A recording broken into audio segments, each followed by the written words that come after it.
dalam Galatia 5 ayat 22 sampai 23 ada 9 buah roh. Ada yang hafal? Tidak ada? Kasih. Oke. 1, 2, 3 ada lagunya ya? Ada.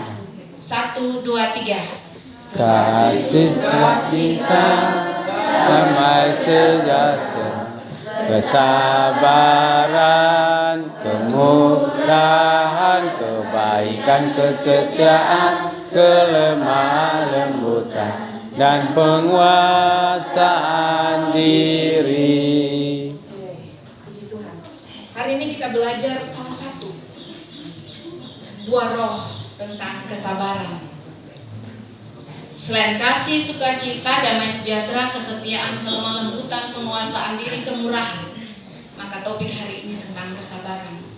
Berbicara tentang kesabaran, maka selalu diuji bahwa menantikan sesuatu, jawaban doa, atau juga apa yang dijanjikan orang tua mungkin, teman, sahabat, orang terdekat, tentu membutuhkan waktu. Sehingga kadangkala sebelum terwujud, maka tak kunjung juga kita terima. Ada satu pasti menggerutu, kapan nih Tuhan jawab berdoa, kapan nih orang tua ini beli bepung sepatu, kapan nih bepung kawan janji untuk bantu beta. Tentunya secara manusia ada perasaan was-was, apalagi kita merasa lelah, putus asa. Kalau 1-2 minggu kita terima sih aman, tapi kalau sudah sempat bertahun-tahun sakit penyakit, kapan Tuhan sembuhkan saya dari sakit yang menahun ini? Bahkan kadang kita merasa bahwa kita sendiri dan mempertanyakan Tuhan, Tuhan ini ada persoalnya. Ya. Saudara yang saya kasihi, hari ini kita belajar dari seorang tokoh Alkitab yang menulis di tengah renung Tuhan. Kitab ratapan ini ditulis oleh Nabi besar ya, Yeremia. Di tengah kehancuran Yerusalem, tapi dia menaruh harapan pada Tuhan. Bahkan di bagian firman Tuhan di kitab Yeremia 17 ayat 7, diberkatilah setiap orang yang mengandalkan Tuhan. Siapapun kita, baik adik-adik, orang tua, anak kecil, remaja, pemuda, laki-laki dan perempuan, pasti kita akan mengharapkan bahwa apa yang kita nantikan, kita doakan, dijawab oleh Tuhan. Bagian yang pertama dalam menantikan dengan sabar, mempercayai Tuhan pada kasih setia Tuhan. Dalam ayat 22 sampai 23, tak berkesudahan kasih setia Tuhan, tak habis-habisnya rahmatnya, selalu pagi, selalu baru tiap pagi, besar kesetiaanmu. Kadangkala Bapak Mama menjanjikan sesuatu, teman-teman, Bapak Ibu guru lupa. Ya, pernah dikecewakan, pernah ingkar janji, tapi kasih setia Tuhan tidak pernah lalai. Ini dasar kesabaran kita menanti. Kita menanti dalam kasih yang tidak berubah, dan rahmatnya selalu baru. Setiap pagi kesempatan baru dari Tuhan. Kita menunggu dalam kehidupan kehampaan, tetapi dalam jaminan kesetiaannya. Janjimu seperti fajar pagi hari yang tiada bersinar, cintamu seperti Sungai yang mengalir, dan tidak betapa dalam kasih-Mu. Itu dasar pijakan kita sebagai umat Kristen. Percaya akan kasih setia Tuhan, karena cintanya yang memberikan nyawanya, rela berkorban bagi saudara dan saya. 100% manusia, 100% Allah. 3 hari yang membuktikan ia bangkit menjadi pemenang, mengalahkan maut. Karena itu dasar pijakan kita bahwa kasih setia Tuhanlah yang membuat kita menanti dengan sabar. Hal yang kedua, dalam ayatnya yang ke-24 sampai 27, berbicara bahwa Tuhan adalah bagianku, kata jiwaku, oleh sebab itu aku berharap kepadanya. Saya awali dari awal. kadangkala kita sebagai manusia terluput dari ingkar janji. Kadang kita lupa atau juga melupakan. Pernah dikecewakan, pernah dilupakan, bahkan pernah dikucilkan. Tentunya itulah sifat manusiawi. Tetapi yang kedua ini pandangan tertuju kepada Tuhan yang adalah setia. Kesetiaannya tidak mampu kita lakukan. Sekalipun dalam keberdosaan saya dan saudara, ketidaksetiaan. Mungkin ada yang pernah nonton The Passion of Christ. Dalam firman Tuhan di Alkitab juga, Tuhan kemanapun engkau pergi aku bersedia, nyamaku aku berikan. Tidak, sebelum ayam berkokok maka engkau akan Bagaimana dengan saudara dan saya? Apakah kita juga di posisi seperti itu? Aku mau cinta Yesus, tetapi untuk datang berdoa malas, datang ibadah malas bangun. Sama dengan Petrus. Ya, tapi mari kita belajar bahwa pandangan tertuju kepada Tuhan. Hal yang kedua, Tuhan adalah bagianku, kata jiwaku, oleh sebab itu aku berharap kepadanya. Kelas 10 dan 11, 12 sudah tidak ada lagi ya, terakhir yang Ibu Yani diminta untuk menyampaikan dan mendoakan. Menanti beberapa waktu ke depan akan menghadapi jadwal ujian kenaikan kelas. Ya, jangan buang waktu. Saya mendengarkan tadi arahan dari Bapak pemimpin apel, Bapak Guru, bahwa berteman boleh, HP itu juga sebagai alat untuk kita berkomunikasi. Tapi jangan oleh karena HP itu kamu diatur dan kamu tidak boleh mengatur diri lagi dengan waktu. Ingat, waktu begitu cepat. Sementara saya ketemu baru injak Januari sampai di minggu depan sampai Mei. Ya, hari berganti hari. Ya. Ada yang mau naik kelas tanpa ujian kok? Tidak bisa ya, harus lewat ujian. Artinya bahwa Tuhan merupakan fokus kita. Kesempatan mengenyam pendidikan di tempat ini bersama dengan Bapak Ibu Guru yang Tuhan pakai. Mari gunakan dengan baik. Adalah baik menanti dengan diam pertolongan Tuhan. Tentunya harapan ekspektasi di semester ini nilai yang baik, nilai yang memuaskan dan juga berprestasi. Apa yang menjadi pergumulan adik-adik sekalian sebagai anak remaja? Tentu masa-masa kritis adik-adik hadapi. Jadi jangan berlari kepada yang lain. Datang kepada Tuhan. Dalam 1 Korintus 16 ayat 33b, jangan sesat, pergaulan yang buruk merusak kebiasaan yang baik. Lalu kita berteman, bersahabat dengan teman-teman yang rajin, fokus kepada hal-hal yang baik, positif, menggunakan mulut dan pikiran ini hal yang baik, maka kita juga akan terpengaruh. Banyak penyakit menular. Saya mau kasih tahu. Gosip itu menular. Bohong itu menular. Malas itu menular. Maka jangan jadi sakit yang menular, ya. Jadi pikir, oh Ibu Yani pikirnya bagaimana? Supaya kita menularkan hal-hal yang positif berkenaan dengan arahan pagi ini. Saya rajin, saya akan tularkan kepada komunitas yang pemalas kerjakan PR. Ya. Saya disiplin waktu, saya akan menularkan kepada teman-teman yang sering telat mengerjakan PR mungkin atau menyampaikan hal yang lain. Tantangan saat ini bahwa kita mengejar sesuatu yang baik butuh proses. Tidak mungkin kita naik kelas 12 atau 11 bagi adik-adik yang kelas 10 saat ini tanpa melalui proses ujian, ya. Tuhan mengizinkan setiap pergumulan, proses, bahkan juga dalam penantian. Ibu tidak tahu apa yang menjadi pergumulan Bapak Ibu Saudara sekalian. Saya juga tidak pahami sejauh mana ada persoalan di titik mana saat ini. Tetapi yang pasti, kasih setia Tuhan tidak berkesudahan. Ini bukan main-main. Firman Tuhan yang menyampaikannya. Jadi kalau Tuhan itu bagian kita, maka jiwa kita selalu berharap kepadanya. Yang ketiga, dengan kita bersabar, dengan kita terlatih, jawaban doa belum ada, belum kita lihat. Atau juga Tuhan, saya mau orang tua saya mengasihi Tuhan, sehingga saya juga menjadi pribadi yang harus sabar, mendoakan orang tua, mendoakan teman, sahabat, bapak, ibu, guru. Dengan prinsip yang sama, maka kita belajar rendah hati. Kita belajar rendah hati. Nabi Yeremia menanti dengan sabar pertolongan Tuhan, meratap, berdoa.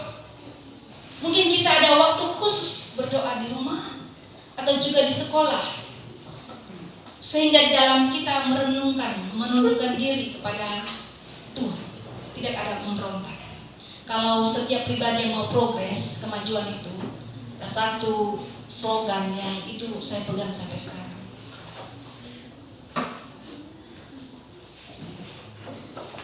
Taati proses, jangan protes untuk progres. Taati, jalani proses, jangan protes untuk mencapai progres. Amin kok? Amin. Tahap mana adik-adik sekarang? Proses kok, protes kok, progres. Proses. Amin. Tepuk tangan buat Tuhan Yesus. Sebagai pribadi yang diperbaharui hatinya oleh Roh Kudus, maka tidak ada yang bilang protes. Ya. Kalau Tuhan bilang hari ini aku akan memproses kamu dengan cara yang luar biasa, di antara kamu akan menjadi orang-orang yang kenamaan, menjadi pribadi yang luar biasa, maka ada proses yang harus kita lewati. Ya, minta Tuhan tolong saya, berikan saya kerendahan hati dalam proses menantikan jawaban, kesembuhan, bahkan juga pergumulan. Tuhan, selesai ini saya mau belajar sungguh-sungguh untuk saya mencapai cita-cita saya, kerinduan saya. Pergumulan untuk anak-anak, pergumulan untuk suami, bagi kami Bapak Ibu Guru, pergumulan untuk masa depan. Niscaya Tuhan tidak menjawab itu jika kita satu tadi mempercayai kasih setia Tuhan.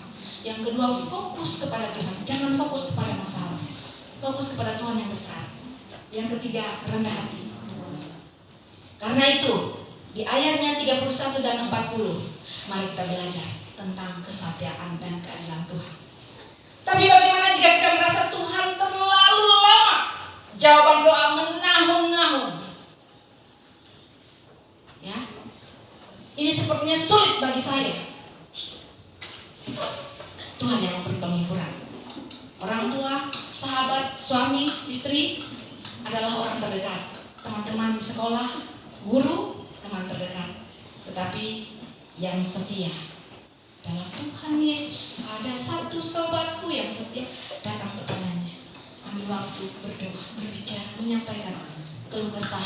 Yang kedua, kebutuhan. Yang ketiga, pengharap. Ya. Dalam doa itu ucapan syukur kita. Tidak ada yang tidak mungkin kalau Tuhan berkati. Amin kok? Amin. Tuhan tidak bermaksud membuang kita atau meninggalkan kita selamanya. Ketika kita menghadapi masalah, amarah, dikecewakan, dikhianati oleh sahabat, oleh teman, oleh orang-orang terdekat, sakit pasti ya.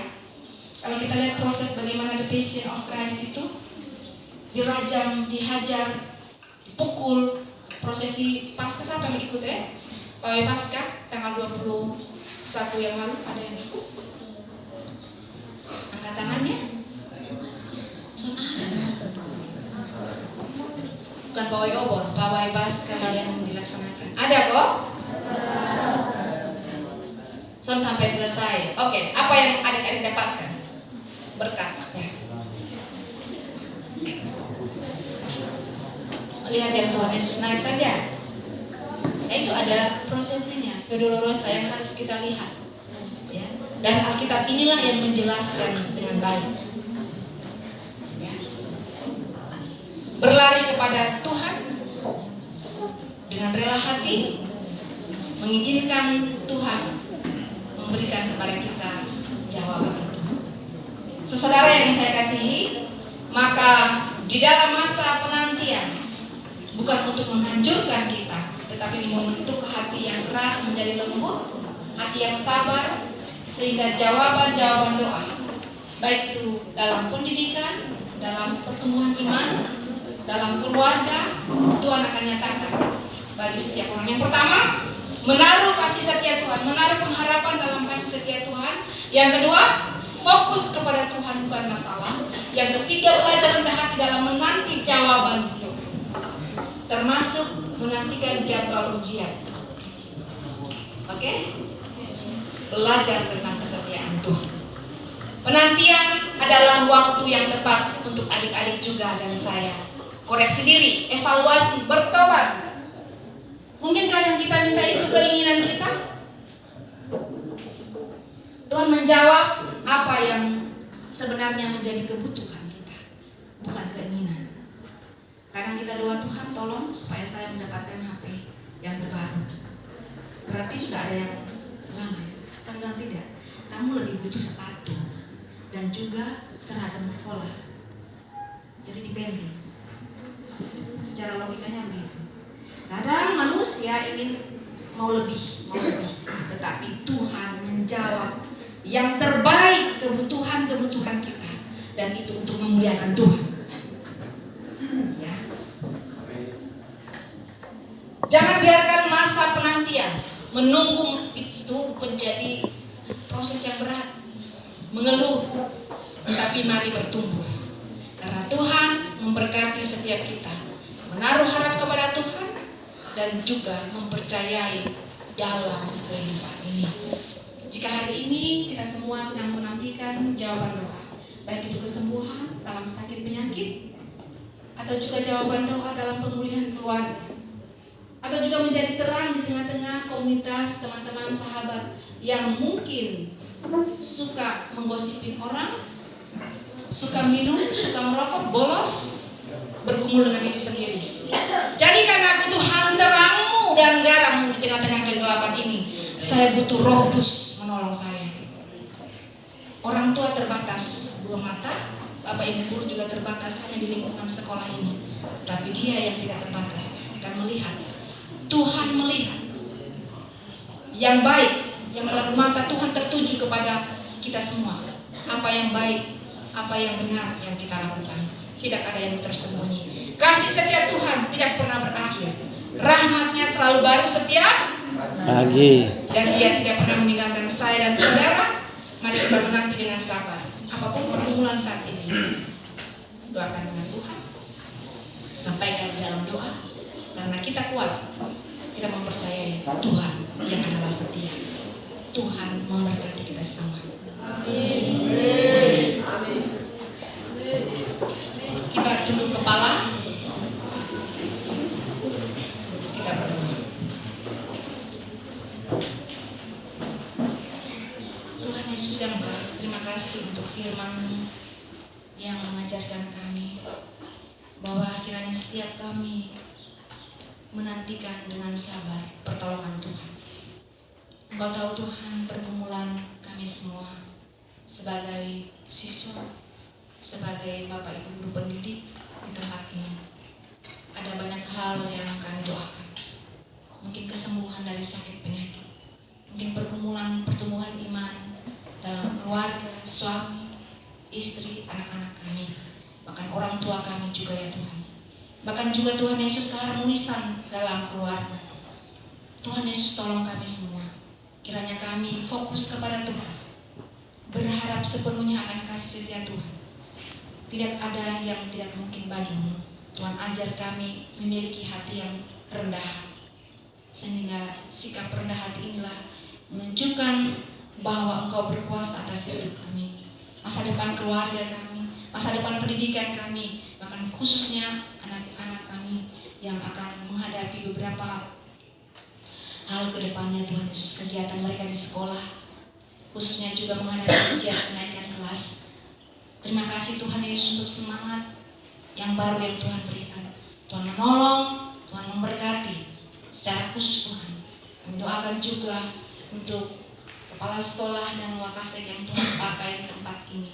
Tuhan percayakan hal-hal yang besar.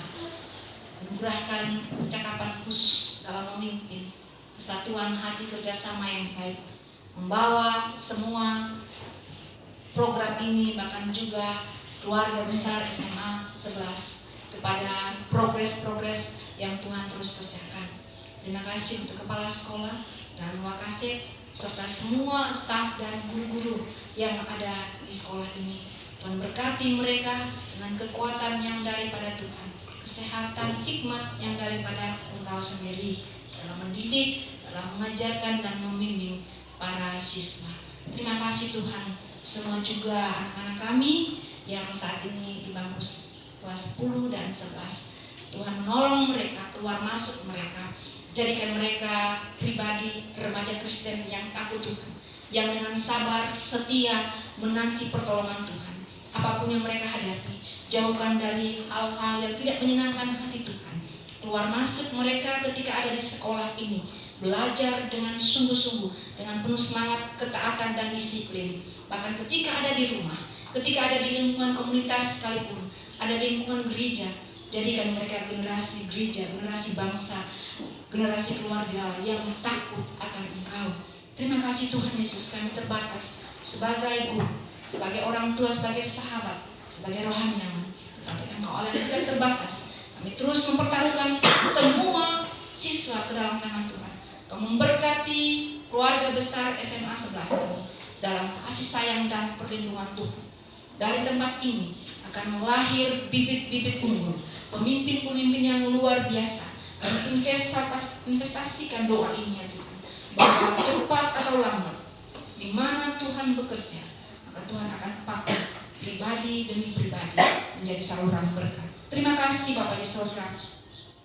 Kami juga bersyukur untuk kelas 12 Tuhan yang sudah menyelesaikan ujian sekolah, ujian kelulusan. Kami berdoa dalam penantian mereka juga Tuhan Yesus, memberikan kepada mereka kemampuan, memberikan kepada mereka juga kekuatan. Kelak nantinya Tuhan pertemukan mereka untuk melanjutkan ke jenjang yang lebih tinggi, bahkan juga mungkin mereka juga mencari pekerjaan.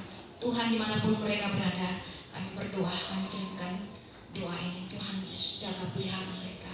Kiranya mereka menjadi pribadi yang senantiasa berkemenangan melawan hal-hal yang buruk, dan tutup bungkus mereka Tuhan dengan kuasa. Terima kasih Tuhan Yesus. Kami bersyukur untuk persekutuan ini. Kami bersyukur untuk kesempatan kami belajar firman Tuhan.